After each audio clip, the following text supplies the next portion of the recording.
नमस्कार मित्रांनो. स्वाधार योजना सरकारकडून विद्यार्थ्यांना मिळणार 51,000 रुपये. जाणून घ्या पात्रता.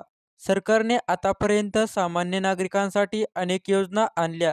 त्यातही सर्वसामान्य नागरिकांना सगळ्या सुविधा पुरवल्या जातात. त्याप्रमाणे अनेक महिला आणि ज्येष्ठ नागरिकांना देखील सरकारने योजना आणल्या आहेत. तसेच विद्यार्थ्यांना देखील चांगले शिक्षण घेता यावे, याचा बौद्धिक विकास व्हावा यासाठी देखील सरकारने अनेक योजना आणल्या आहेत. आणि यातील एक योजना म्हणजे स्वाधार योजना. ही योजना खास विद्यार्थ्यांसाठी सरकारने आणलेली आहे. या योजनेअंतर्गत सरकार विद्यार्थ्यांना त्यांच्या शिक्षणासाठी अधिक मदत करत आहे. सरकारच्या या योजनेअंतर्गत विद्यार्थ्यांना 51,000 रुपयांची मदत केली जाते. गरीब कुटुंबातील विद्यार्थ्यांसाठी ही योजना. आता या योजनेचा आपण पूर्ण माहिती जाणून घेणार आहोत. स्वाधार योजना काय आहे?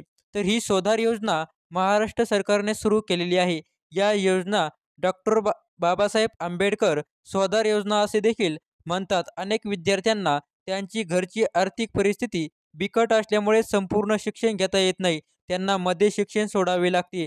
त्यामुळे अशी गुंतवणूक विद्यार्थ्यांना यांचे शिक्षण पूर्ण करता यावे म्हणून महाराष्ट्र शासनाने ही योजना आणलेली आहे. या योजनेअंतर्गत अनुसूचित जाती आणि नवबौद्धिक विद्यार्थ्यांना वसतिगृह, भत्ता इत्यादी खर्चासाठीही 51,000 रुपये सरकारकडून दिले जातात. या योजनेचा लाभ कोण घेऊ शकतो? सरकारच्या या स्वाधार योजनेचा लाभ ज्या विद्यार्थ्यांचे कुटुंबाचे उत्पन्न हे 2.5 लाखापेक्षा कमी असेल त्या योजना लाभ घेता याव्या. 10वी आणि 12वी नंतर कोणत्याही कोर्सला प्रवेश घेताना विद्यार्थ्यांना जर 60% पेक्षा जास्त मार्क असतील तर या योजनेचा लाभ घेऊ शकतो. यासाठी संबंधित विद्यार्थ्यांना हा महाराष्ट्र राज्याचा रहिवासी असावा, तर स्वतःचे बँक अकाउंट देखील असावे.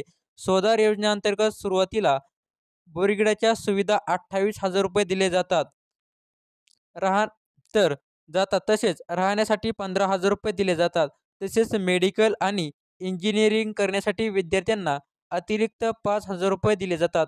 योजनेचा अर्ज कसा करायचा?